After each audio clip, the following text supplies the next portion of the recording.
Oh, that worked.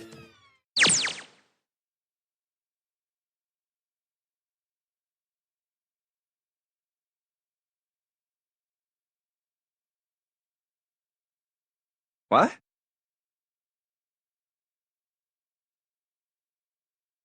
Huh? It's running on its own? It certainly looks like it. Isn't that kinda weird? What? Well, it's not connected to the main computer, right? There's just this keyboard and monitor. The only cable connected to this thing is the power cable we just plugged in. So, why is it working? Maybe it's a wireless display. A wireless display? Yes, it connects to your computer wirelessly, hence the name. Have you been living in a cave, Junpei? Is that normal? Yes, at least where I worked. Oh. Oh, it stopped. Pass with a colon. Looks like we need to enter a password. Again, there must be a hint around here somewhere. Could you go take a look? Yeah, I'm on it. What are you going to do? I'll see if I can do something about this on my own. On your own? Yep, on my own. Lotus?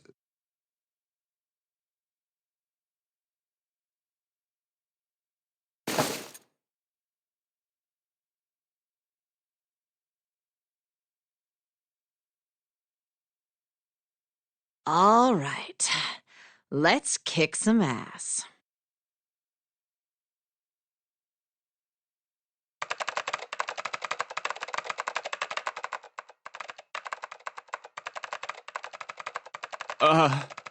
What?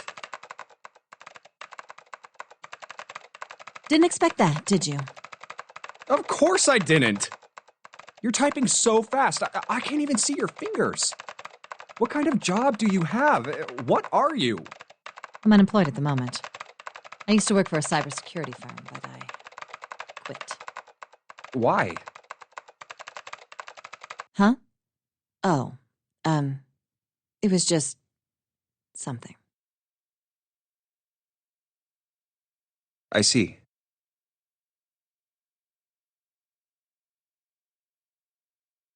Hmm.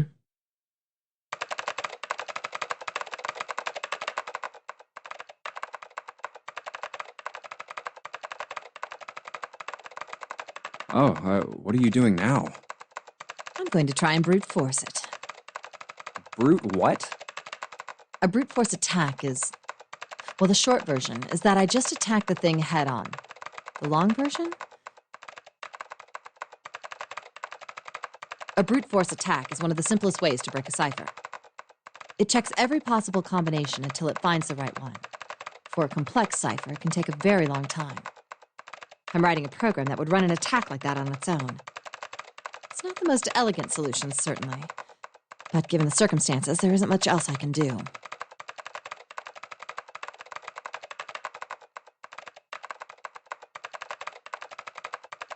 Oh, but back to what we were talking about earlier. What were we talking about? The wireless display. It's kind of strange if you think about it, isn't it? How do I put it? Well, let's say you write a program that calculates an addition problem for you, all right? So you enter 1 plus 1. The screen will show you 2. See?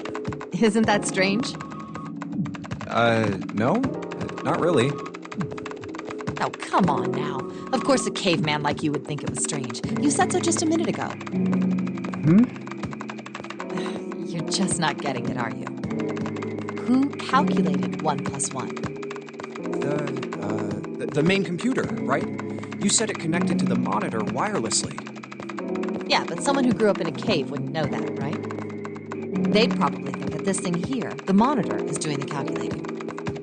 And once they've decided that, they'll start examining this monitor. They might poke the screen or something. Ah, I see the color changes when I press it here. Then they might investigate the hardware on the inside. Oh, I see. So this wire supplies the power. Eventually, they might even cut the wires. Ah, yes, just as I expected. When this wire is cut, no results appear. Therefore, it must be this device which does the calculations. Oh. But the truth is that, just like you said, the computer is doing the calculating. But these cave people wouldn't know that, because they have no idea that the monitor and the computer are connected wirelessly.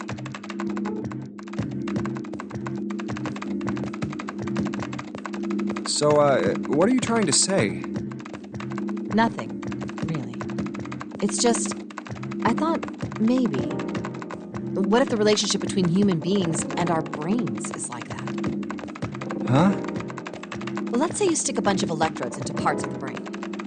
A scientist examining the signals they send out might say, interesting. So stimulating this part of the brain causes the person to see colors.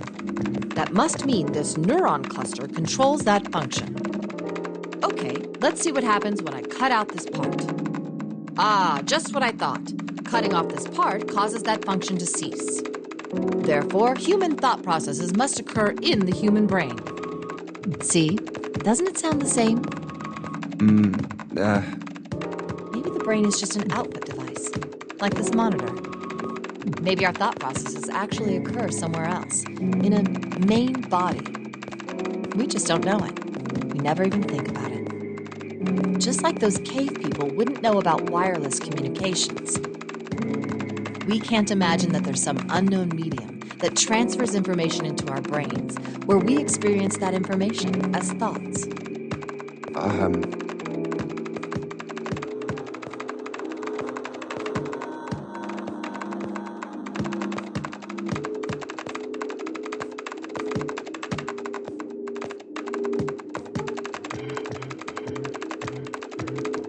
Brain is just an output device. Human thought actually occurs somewhere else? That's just crazy talk.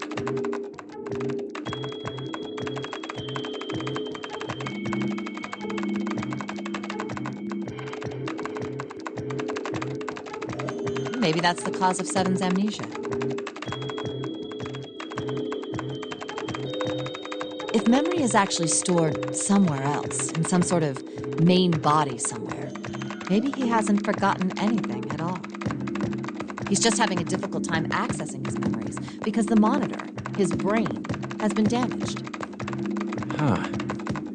I suppose that would explain aphasia and blindsight, too. Perhaps they actually can speak or see. The monitor just isn't functioning properly. I guess people with prosopagnosia could be suffering from the same thing. Wait a minute. What?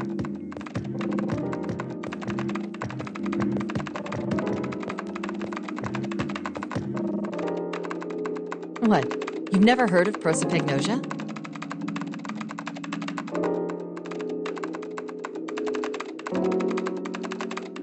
No. What is it? Well, put simply, it means a condition where the mind can't distinguish between human faces. In other words, my face would look the same as Clover's or even yours. So they can't remember faces, which is how most people recognize each other. That means that people with prosopagnosia have trouble recognizing even people they're close to. Usually they can make do by associating people with other things. Their voices, their clothes, their hair.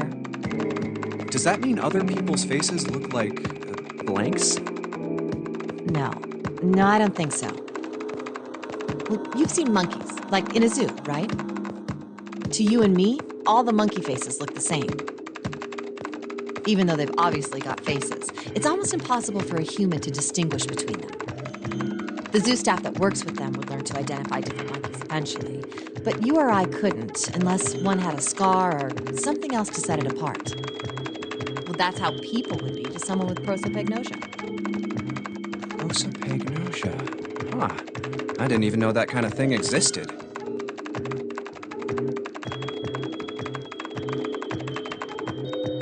And, what were we talking about?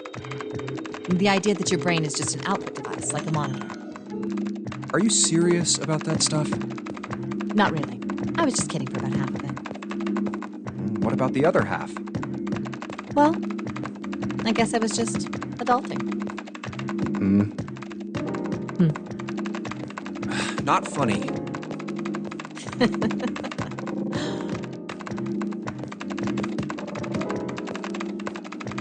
It's nothing more than a story I made up out of boredom. Don't take it seriously. It was the first thing that came to mind, and I just talked about it to kill time. But looks like I don't need to talk anymore. Why? I don't have to kill time any longer.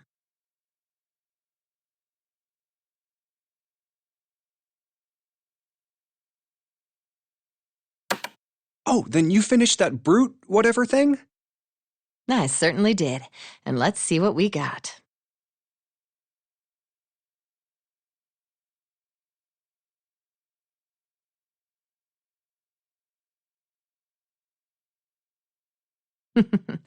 Piece of cake.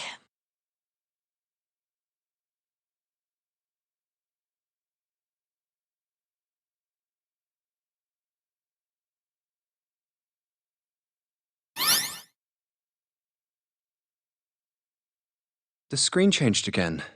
What the hell is that? No idea. Looks like a puzzle. Huh?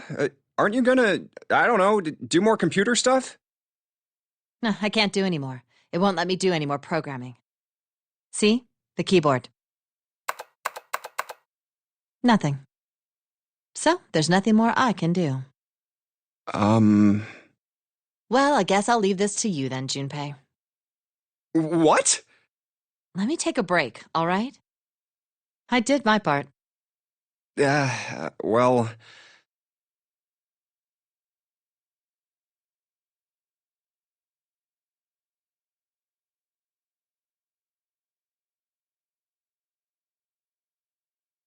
I guess you're right. Thanks, Lotus. No problem. And make sure you know when you should thank people. Now, I better take care of this myself. No more relying on anyone else.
Junpei, do you have a minute?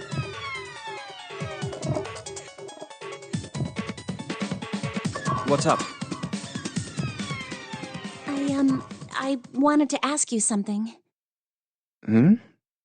Junpei, you went into door 5 with my brother, right? Did you hear him say, like, anything weird? Huh?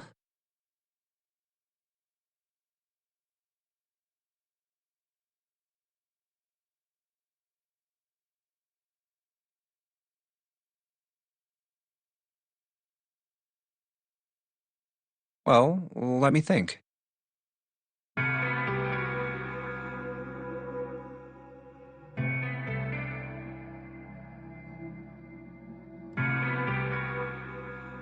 Sorry, Clover. I can't really think of anything. I mean, he did mention that his hearing exceeds that of a regular person, or something like that, but that's about it. Okay.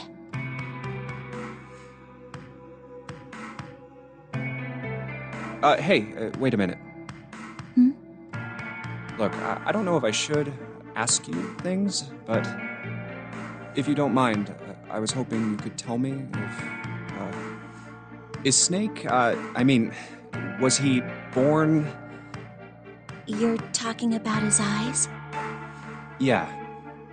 No, he wasn't born blind. When he was a kid, he got in an accident. A really bad car accident. He couldn't see after that. And his arm. His arm? Yeah. My brother's left arm is, it's not like a normal person's arm. It's fake. It's not a real arm. The accident hurt him really bad. To save him, they had to cut off his arm. Oh.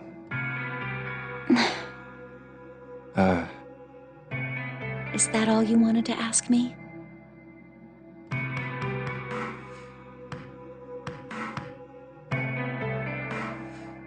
Look, I'm sorry for making you talk about all that painful stuff. It's not that.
Whew, thank God we got out of there.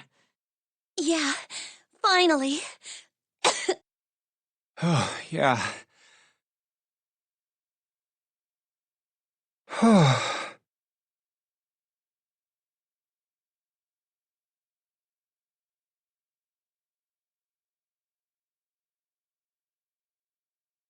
All right, let's go. Okay.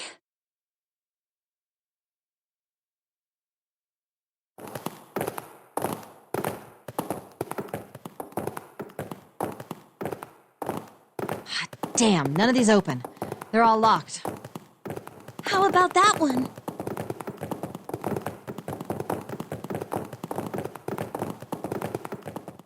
Let's hope this is the door with the prize.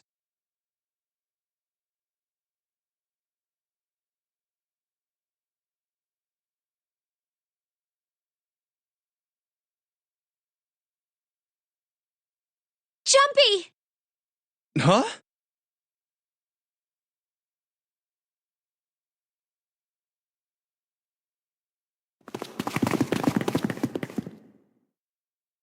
June? Santa! 7!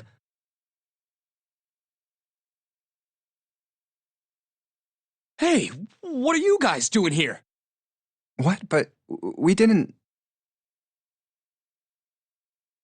Hey guys, could you come take a look at this?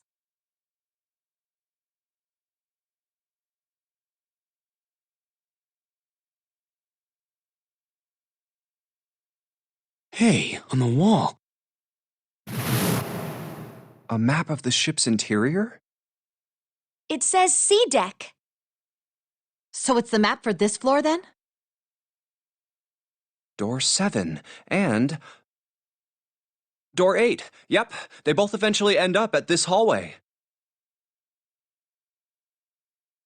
Yeah, isn't that what I said? We aren't going to be split up permanently till we find door 9. We might get separated for a little while, but we'll see each other again. Otherwise, we won't be able to open door 9. That's how the Nonary game works.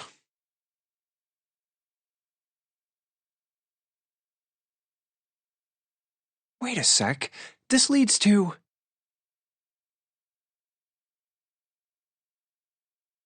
Oh, You've got to be kidding me. We may as well go. yeah.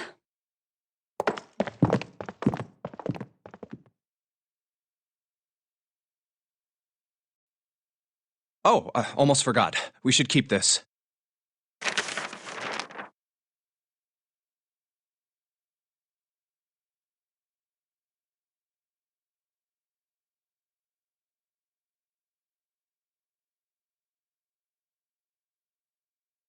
Ready? I'm gonna open it.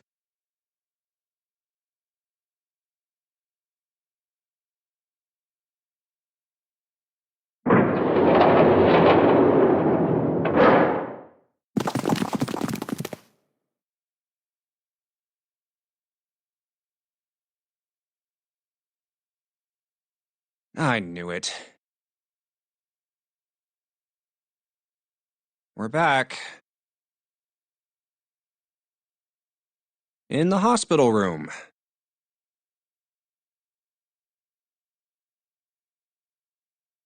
I see. I believe I understand what you're saying. The 6 of you split into 2 teams and went through doors 7 and 8. You solved the puzzles in the operating room and the laboratory.